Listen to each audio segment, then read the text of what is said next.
Poem written by Ammangi Venugopal. Ammangi Venugopal చేత రాయబడినటువంటి poem ఇది. ఇతను 2015లో కాళోజీ నారాయణరావు అవార్డును కైవసం చేసుకున్నాడు. అలాగే ఆలంపల్లి హైదరాబాద్ అనే ప్రాంతంలో ఇతను జన్మించడం జరిగింది. సో మనం పోయం తెలుగులో రాయడం జరిగింది, బిచ్చగాడు అంటూ. దీన్ని ఇంగ్లీష్లో ట్రాన్స్లేషన్ చేయడం జరిగింది. The poem the beggar projects the intense of grief of farmers pathetic condition to create an impact on the reader and to grab the attention.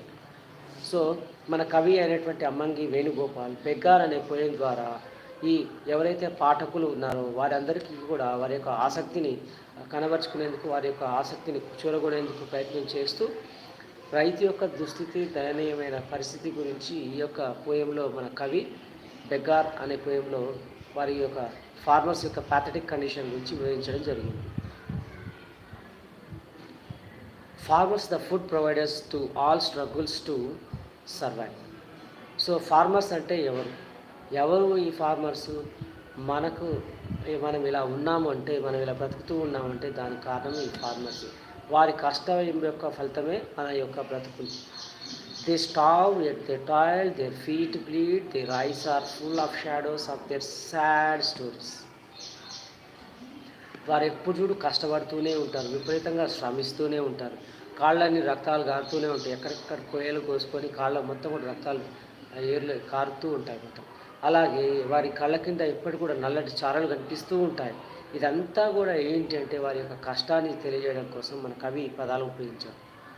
There hunched backs tells us how hard they work. So వారు ఎప్పుడు కూడా నడుము కింది కొంచి పని చేస్తూనే ఉంటారు, కష్టపడి పని చేస్తూనే ఉంటారు. Yet their stomachs get no food. కానీ ఎప్పుడు కూడా వారు అర్ధాకలితో ఉంటారు. ఎప్పుడు కూడా పూర్తి ఆకలి అనేది వాటిలో ఉండదు. ఎప్పుడు కూడా అర్ధాకలితో వీరు ఉంటూ ఉంటారు. Next, they are capable of feeding millions. So కొన్ని వేల మందికి, కొన్ని మిలియన్స్కి అన్నం పెట్టేటువంటి కెపాసిటీ ఒక రైతుకు ఉంటుంది. And those millions do not include in them those farmers. కానీ కొన్ని మిలియన్స్కు తిండి పెడతారు, అయినప్పటికీ ఆ మిలియన్లో ఒక రైతు మాత్రం అసలే ఉండడు అనే విషయాన్ని ఇక్కడ మనం అర్థం చేసుకోవాలి.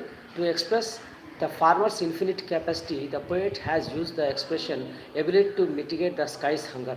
సో మరి ఇక్కడ ఫార్మర్ యొక్క ఇన్ఫినిట్ కెపాసిటీ గురించి మాట్లాడుతూ రచయిత ఒక వర్డ్ యూస్ చేశాడు ఇక్కడ. ఏంటంటే the skies hunger, mitigate the skies hunger అని చెప్పేసి.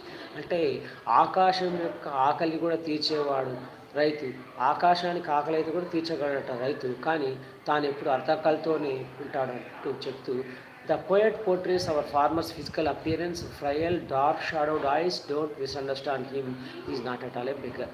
సో కవి రైతు యొక్క దుస్థితి, దయనీయమైన పరిస్థితి చెబుతూ అతనికి ఎప్పుడు కూడా మురిగ్గా ఉంటుంది. చేతులు, కాళ్ళు కానీ కాళ్ళంతా రక్తాలు కారుతూ ఉంటాయి, కాళ్ళ కింద నల్లటి చారలు ఉంటాయి. అతను చూస్తే మాసిపోయిన బట్టల్లో చూస్తుంటే నిజంగా ఒక బెగ్గార్లు అనిపిస్తుంటాడు. కానీ మీరంతా కూడా పొరపాటు పడకండి, అతను బెగ్గార్ కాదు.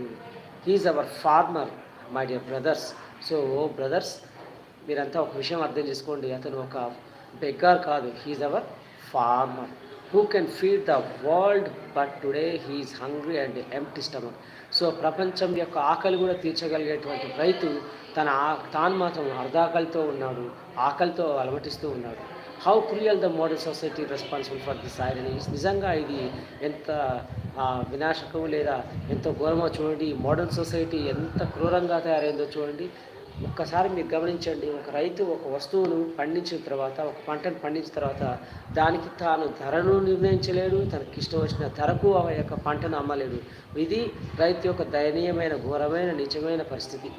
Yes, the poem shows the complexities of current times, thus acquiring for itself universal appeal. So ఇప్పుడున్నటువంటి ప్రజెంట్ కండిషన్స్ ఏ విధంగా ఉన్నాయి, ప్రపంచవ్యాప్తంగా రైతు యొక్క పరిస్థితి ఏ విధంగా ఉంది అనే విషయం గురించి ఈ పద్యం ద్వారా కవి మనకి ఇక్కడ తెలియజేస్తున్నాడు. A farmer today is in misery, farmers dusky eyes are dark with shadows of their hands are soiled and slivered and their feet bleed. So ఎప్పుడు కూడా చేతులు మురిగ్గా ఉంటాయి, కళ్ళ కింద చార్లు ఉంటాయి, ఒళ్ళంతా రక్తాలు కారుతుంటుంది, కాళ్ళ కింద రక్తాలు కారుతుంటాయి, కాళ్ళ కోయలు గుచ్చుకొని మొత్తం ఎప్పుడు కూడా అలానే ఉండిపోతుంటాయి. నడుము కిందికి వస్తూ ఉంటాడు. ఆ కళ్ళని చూస్తే, ఆ ముఖాన్ని చూస్తే, రైతు యొక్క ముఖాన్ని చూస్తే ఏ రైతు కూడా సంతోషంగా ఉన్నట్టు మనకు ఎక్కడ కూడా కనిపించదు. ఒక రైతు సంతోషంగా ఉన్నట్టు ఎక్కడ చరిత్ర కనిపించలేదు. దాంతోపాటు at there ability to produce food and satisfy others hunger remain full active. ఇతరులు ఆకలితో ఏడ ఇబ్బంది పడతారో అన్న ఉద్దేశంతో ఎప్పుడు కూడా నిరంతరం శ్రమిస్తూనే ఈ యొక్క రైతు ఏం చేస్తుంటాడంటే మన ఆకలి తీర్చడం కోసం తాను అర్ధాకలితో ఉంటూ మనందరూ కూడా తిండి పెడుతూ ఉంటాడు రైతు. Although he satisfies the hunger of even skies he stomach gets no food.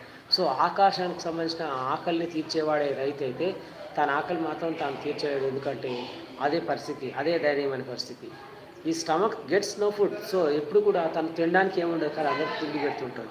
The modern society is playing a cruel joke on him. So ఇది మోడర్న్ సొసైటీ ఈ యొక్క ఫార్మర్ చూస్తూ, అరే వీడా ఫార్మరా, ఫార్మర్ అంటే ఎవడు, ఒక బెగ్గార్, ఏముంది ఎక్కడ వెళ్ళి ఊరికే రూపాయికి ₹2 అడుక్కుంటూ ఉంటాడు కదా, రూపాయి ఇయ్య, ₹2 ఇయ్య అని చెప్పేసి ధరకు అడుక్కుంటూ ఉంటాడు కదా, అతడే కదా బెగ్గారేవో, బెగ్గార్ లెక్కనే అడుక్కుంటూ ఉంటాడు అని చెప్తూ thus the poem the beggar plays a significant role to think over the problem. విషయాన్ని గుర్తు చేస్తూ రైతులో ఉన్నటువంటి తాను ఎలా తెలియజేశాడు. సో చూద్దాం. అయితే ఒక బెగ్గార్ ఏం చేస్తుంటా అంటే ఇల్లు తిరిగి భిక్షాటన చేసుకుంటూ ఉంటాడు. మరి ఇల్లు తిరిగి భిక్షాటన చేసుకుంటూ ఒక బెగ్గార్ ఎలా అయితే ఉంటాడో, ఒక రైతు కూడా అదే విధంగా అందరి దగ్గరికి వెళ్ళి ఈ డబ్బు కావాలి, అంత కావాలని చెప్పేసి, తన పంటకు గిట్టుబాటు కావాలని చెప్పేసి, సరైన ధర కావాలని చెప్పేసి, పండించిన పంటకు సరైన ధర కావాలని చెప్పేసి తాను అందరినీ అడుగుతూ ఉంటాడు. అతనికి హక్కు లేదా? ఆ పంటను పండించిన అతనే కదా, ఆ వస్తువు తానేగా తయారు చేసింది. అలాంటప్పుడు ఆ వస్తువు మీద పూర్తి అధికారం అతనికే ఉంటుంది. ఆ వస్తువుకు ధర నిర్ణయించే అధికారం అతనికే ఉంటుంది. తనకి ఇష్టం వచ్చిన ధరకు అమ్ముకునే కూడా రైతుకే ఉంటుంది. కానీ ఇప్పుడున్న దౌర్భాగ్య పరిస్థితి ఏంటంటే రైతు తనకి ఇష్టం వచ్చిన ధరకు అమ్ముకోలేడు, తనకి ఇష్టం వచ్చిన ధరను నిర్ణయించలేడు. అదే ఇక్కడ దౌర్భాగ్యం. సో అందరి దగ్గరికి వెళ్ళి కాళ్ళ వేళ్ళబడి అందరి దగ్గరికి వెళ్ళి ఈ విధంగా అడుక్కుంటూ ఉండేసరికి ఇతను చూసి మన modern society is just like a beggar అని చెప్పేసి ఒక జోక్ చేస్తూ ఉంటుందని చెప్పేసి అది మనకి ఇక్కడ గుర్తు చేశాం. So this is about the poem Beggar, and it was written by Ammangi Venugopal. Thank you so much.